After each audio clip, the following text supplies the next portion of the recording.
Quando criança é comum se ouvir: "Eu já te disse uma vez, não insista, por favor." Pois bem, insistência será o tema de hoje. A insistência não deve ser confundida com a persistência. A persistência é uma qualidade ligada à perseverança. Quando você tem um objetivo sublime e nele focaliza sua atenção, com humildade, você o persegue porque sabe que os obstáculos servem apenas como lições para se chegar ao objetivo proposto. Já a insistência está mais ligada à teimosia, onde o sujeito orgulhosamente permanece obstinado por algo irrazoável. Portanto, insistência não é bem um problema somente infantil. A insistência tem sido a grande vilã de muitos fracassos e tragédias, tanto no âmbito coletivo quanto no pessoal. E hoje vamos refletir sobre um aspecto curioso da insistência, de certa forma até controvertido, especialmente no mundo cristão. O povo de Israel peregrinava pelo deserto. A certa altura, eles pediram carne, porém, esse não era o plano de Deus. O povo já estava sendo alimentado por Deus com o pão do céu, o maná que colhiam gratuitamente e abundantemente durante a semana, mas eles insistiram com Deus, até que Deus enviou codornas, e assim tiveram o que queriam e em abundância. Você conhece a história e a tragédia que se seguiu. Milhares morriam enquanto tinham carne entre os dentes. Não demorou muito. Lá estava o povo de novo com outro forte desejo. Dessa vez queriam um rei porque queriam ser iguais aos outros povos. Acontece que essa também não era a vontade de Deus. O sistema de governo era teocrático. Assim sendo, o próprio Deus era o rei de Israel. Mesmo assim, o povo insistiu e insistiu até que Deus consentiu. Então, um homem alto e bonitão chamado Saul foi escolhido deles e recebeu a unção do profeta como primeiro rei de Israel. Saul até que começou bem o seu reinado, porém logo o poder subiu-lhe à cabeça, a ponto de, além de extrapolar o seu próprio poder, invadiu atribuições que eram exclusivas a Deus na pessoa do sacerdote. Saul ainda caiu na gandaia da idolatria e da bruxaria até ser finalmente rejeitado por Deus. Os reis que se seguiram, com raras exceções, tanto da parte de Israel como da parte de Judá, ainda que ungidos por profetas, fizeram o que parecia mal aos olhos de Deus e ainda fizeram errar o povo. Ezequias foi um dos raros reis que fez o que era reto aos olhos de Deus. Acontece que um dia ele ficou doente.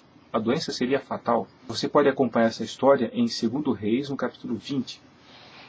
Então Deus ordenou que ele preparasse sua casa porque iria morrer. Ezequias, com grande desgosto, virou o rosto para a parede e recusou-se a comer e a beber. Chorava muito e insistiu com Deus para que não deixasse morrer. Então Deus ouviu o seu clamor, dando-lhe a cura maravilhosa. Nesse tempo, o rei da Babilônia enviou cartas e um presente a Ezequias, porque soube que ele estivera doente. Ezequias ficou tão feliz pela visita que abriu a eles toda a casa do tesouro, exibindo toda a prata, ouro, especiarias, enfim, não teve o que ele não mostrasse à comitiva da Babilônia. Ezequias ainda viveu mais 15 anos, agora preste atenção.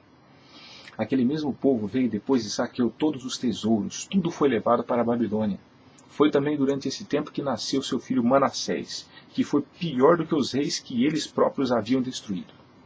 Esse homem praticava magia, ele queimou vivo o próprio filho num ritual. Ele mexia com feitiçaria e prosseguiu fazendo o que era mal aos olhos do Senhor. Tudo isso aconteceu nesse tempo a mais de vida que Ezequias teve. Poderia ser evitado se ele se submetesse à vontade de Deus. Vamos a outro exemplo. A parábola do filho pródigo está em Lucas 15, 11 a 24. Um dia esse moço disse a seu pai: "Pai, me dá minha parte da herança que eu quero sair de casa." Ele insistiu até que, com dor no coração, o pai deu o que ele queria e ele foi embora. A história também você conhece. Que tragédia se seguiu longe de casa, gastou tudo com amigos, prazeres, até que o dinheiro acabou. Agora, sem dinheiro, até para comer, foi obrigado a se alimentar com comida de porcos e entre os porcos. Essa parábola ilustra muito bem o que acontece quando agimos contra a vontade de Deus. O pai deu o que ele pediu, mesmo sabendo que ele iria quebrar a cara. Não porque o pai fosse mau, mas porque o filho necessitaria daquela experiência para aprender a lição da obediência. Cuidado com a insistência com Deus. Pode ser que você consiga o que o seu coração deseja e, como resultado, poderá se dar mal, muito mal. Aceite a proposta de Deus para você e não questione os seus atos. Jamais coloque a culpa em Deus se depois algo der errado. Pode ser fruto da sua própria insistência ou transgressão. O povo queria carne? Qual o problema? Não que Deus estivesse condenando o seu uso, porém, dessa forma, estavam rejeitando o pão providenciado pelo próprio Deus. Eles morreram pela rebeldia e glutonaria. Eles queriam um rei? Dessa forma, estariam rejeitando a liderança de Deus. Não queriam fazer a vontade de Deus e sim a sua própria. Ezequias não queria morrer, nem eu quero. Porém, Ezequias desprezou a providência divina. A vida é uma bênção, mas a morte também pode ser uma bênção, porque, de acordo com a palavra de Deus, preciosa é a vista do Senhor a morte dos seus santos. Isso está em Salmo, no capítulo 116, 15. De qualquer forma, Deus não será o responsável pelos maus resultados que advêm de nossas escolhas. Nesse caso, o consentimento de Deus nada mais é do que o cumprimento de nossa obstinada vontade. Não que Deus não queira o nosso bem satisfazendo as nossas vontades ou necessidades, ou mesmo que sejamos felizes, mas porque nem sempre as nossas vontades significam o melhor para a gente. A vontade em si não é o termômetro da felicidade, e sim a eficácia de sua aplicação pelos seus resultados. Saber disso é atribuição divina. Em sua onisciência, Deus sempre planeja a felicidade do homem, mas nem sempre o homem aceita a sua soberania. Prefere seguir as próprias sugestões. Se Deus não incluiu a carne no cardápio do deserto, é porque ele sabia que essa não seria a melhor nutrição no contexto em que estavam. Se Deus não queria que o povo fosse governado por um rei, é porque ele conhecia os resultados da trágica influência dos reis sobre o povo. Se Deus não faria um milagre curando o rei Ezequias, é porque ele sabia que a cura não seria uma bênção. O pai não queria que o filho saísse de casa porque o amava, ele queria protegê-lo dos perigos do mundo. Meu caro, como frágeis seres humanos que somos, o nosso papel é deixar a Deus no comando da nossa existência, não importa se concordamos ou não com a sua providência, porque Ele sabe o que é melhor para a gente, mesmo através de uma aparente desvantagem ou derrota. A cruz foi uma aparente derrota na qual Jesus orou, Lucas 22, 42, dizendo: Pai, se queres, passa de mim esse cálice, todavia não se faça a minha vontade, mas a tua. Sim, a cruz foi uma aparente derrota que se tornou numa completa vitória. Você pode estar pensando, mas a minha Bíblia continua dizendo que devorar sem cessar, não seria isso insistir com Deus? Colossenses 4:2 diz: perseverar em oração, velando nela com ações de graças. E 1 Tessalonicenses 5:17 diz: orai sem cessar. Sim, orar sem cessar não significa insistência com Deus, e sim dependência dele. Significa que a vontade de Deus deve prevalecer em detrimento à nossa. Orar sem cessar significa estar em sintonia com Deus, andar com Ele, comungar com Ele, que é o caminho que nos fará saber a sua vontade. Devemos desconfiar de nossas vontades e desejos em vez de desconfiar da providência divina.